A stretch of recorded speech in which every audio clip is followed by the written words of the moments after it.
Today we will see the example. Find the inverse of a matrix A. It is given as 1, 2 and 3 and 4.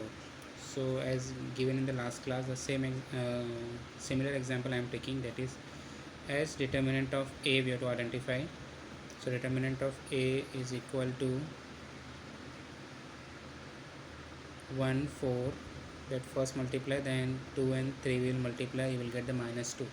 So determinant of A is not equal to 0, so A inverse exists. So we can write A into A inverse is equal to I. Here we can use only the row transformation.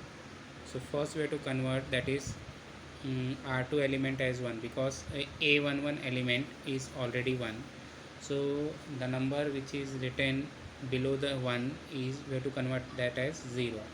So we can use the R2 operation, that is R2 minus 3 R1. So R2 minus 3 R1 we have, and similarly same operation we will apply in the second matrix also. So when you apply, then you will get the 0, minus 2, 1, 0, minus 3 and 1. Now we have to convert A2 to position, that is A2 to position as 1. So we divide by minus 2, because A2 to element is minus 2. So when you divide that element by minus 2, your answer will be 1. Then A inverse is equal to 3 upon 2 and minus 1 upon 2. Using R1 tends to R1 tends to R1 minus 2 R2, so that you will get 1, 0, 0, 1. A inverse is equal to minus 2, 1, 3, 4, minus 1 by 2. So A inverse is equal to minus 2, 1 and 3 by 2 and minus 1 by 2. So this is an example of a matrix of order 2 cross 2. Okay. The second example we have given, third example, that is find the inverse of a matrix, that is A is equal to, these are the matrices given, 3 cross 3. Same procedure we have to apply. First we have to identify the determinant of that matrix. So here the determinant is already that you can identify, but here the determinant is already given as 1, which is not equal to 0, so A inverse exists. Now we can apply the row transformation here, that is consider A inverse is equal to I. So in that first position, the first row we need 1, so we'll interchange the row R1 and R2. So we use, therefore it is written as R1 interchange. The two side arrow will represent the interchanging the entire rows.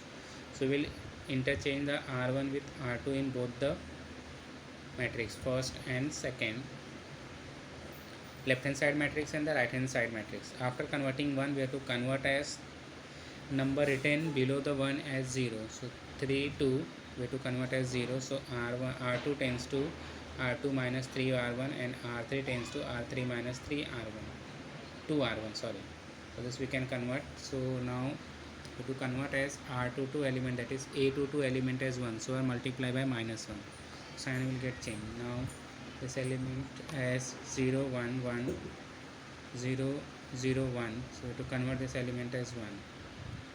Use R2 tends to minus R2, so you will get the matrix 1, 2, 0. When you multiply by 1, that will become minus 1, that will become 1, 0. A inverse is equal to 0, 1, minus 1, 3 and 0, and 0, minus 2, 1 as it is. I use R1 tends to R1 minus R2, 1, 0, 0, 1, 0, 1, 0, 0, 0, 1. That matrix will be as it is. Now 1, because we are changing R1, so R1 we have to change, and R2 and R3 will be as it is. Now use R1 tends to R1 minus 2 R3, so that element will become 0. So it will become 1, 0, 0, 0. Now this matrix is identity matrix. So you will get the other matrix as a, that is I matrix. So I matrix A inverse is equal to the given matrix. Therefore the A inverse is equal to 1, 2, minus 2, minus 1, 3, 0, 0, minus 2 and 1. We can verify, you can multiply A into A matrix. When you multiply A into A inverse matrix, you will get the identity matrix. Therefore the A inverse exists. Okay. Now I will solve some example based on this, so that